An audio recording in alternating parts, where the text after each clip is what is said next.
Well, good morning, folks. Nick Reagan here from our First Alert desk for 5 on 5 Plus. 5 minutes of local news and headlines right here from our Live 5 newsroom. We've got a lot to cover right now, so let's jump right into it with just into our newsroom. A group of mayors, they're coalescing around the Charleston County School Board's decision to offer the acting superintendent the full position. Just this morning, Charleston Mayor William Cogswell, North Charleston Mayor Reggie Burgess, and Mount Pleasant Mayor Will Haney sent a joint letter addressing the Charleston County residents, saying that they stand united in their support of acting superintendent Anita Huggins. Now, Huggins was offered the top position in a 5-4 vote on January 22nd. Now, Huggins replaced Superintendent Eric Gallion, who resigned after just a couple of months on the job. Those who voted against offering Huggins a contract, they said that they believe that she should go through an interview process. In the letter, the mayors say that she is an experienced educator and parent who chose our public schools for her children, is known for her collaborative approach and realistic recognition of the needs for transparency. She's committed to making long-term, fact-based decisions for the benefit of children. They finished by saying that after all the dysfunction in the district, that this is the moment for Anita Huggins. Huggins, though, has not yet signed a new contract. Okay, and the big news of the day, the Murdaugh trial. There will be no new trial for convicted killer Alec Murdaugh, at least for now. That ruling came after a day-long hearing over whether or not Colleton County Clerk of Courts tampered with the jury during Murdaugh's 6-week-long double murder trial last year. Former State Supreme Court Chief Justice Jean Toll ruled that even if the Clerk of Courts, Becky Hill, made comments to the juror, the defense could not prove that they directly influenced their decisions. Toll said that she could not overturn the verdict based on what she says is, quote, the strength of some fleeting and foolish comments by the publicity-seeking Clerk of Courts. The defense said that they were happy that Toll agreed on Hill's credibility issues and vowed to appeal the ruling. An arrest now. The South Carolina Law Enforcement Division is charging a Beaufort County man in connection to a deadly December shooting in Ridgeland. This is 26-year-old Andrew Lee Grober II. He's being charged with 2 counts of murder and 1 count of attempted murder, as well as 2 counts of possession of a weapon during a violent crime. The charges stem from a shooting that killed 2 and hurt multiple others at a business at Riverwalk Boulevard back on December 17th.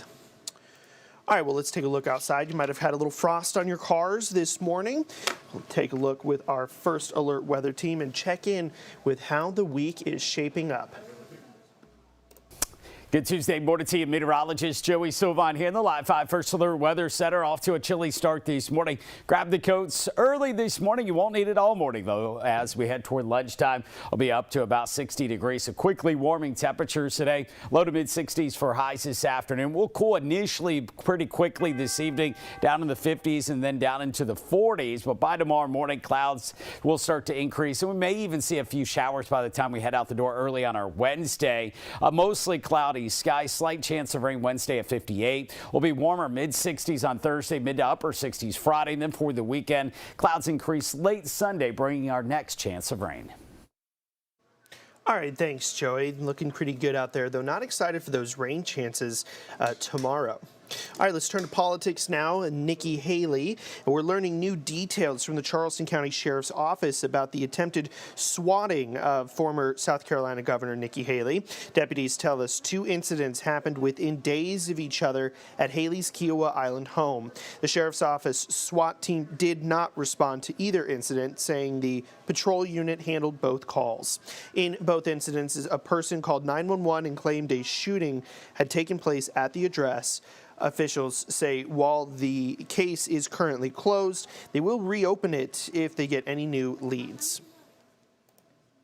We're learning the mother of 2 brothers who died after their car crashed into what's known as the Widowmaker tree died over the weekend. The Berkeley County coroner tells us that Miss Jamita Hamilton died on Saturday from possible natural causes. Her 2 sons, Earl and James Hamilton, were killed along with 2 other people on November 18th in that crash on Riverland Drive on James Island. 26-year-old Brittany Roper is now facing felony DUI charges in association with that crash. A Mount Pleasant resident says that town officials are not doing enough to regulate short-term rentals in the area, allowing some rentals to operate illegally without a permit. Now, he tells us that he believes this has turned some neighborhoods into, quote, hospitality districts and leading to more people choosing not to live there. Mayor Will Haney acknowledges that while there are some rentals operating without a permit, he's confident his team is regulating them.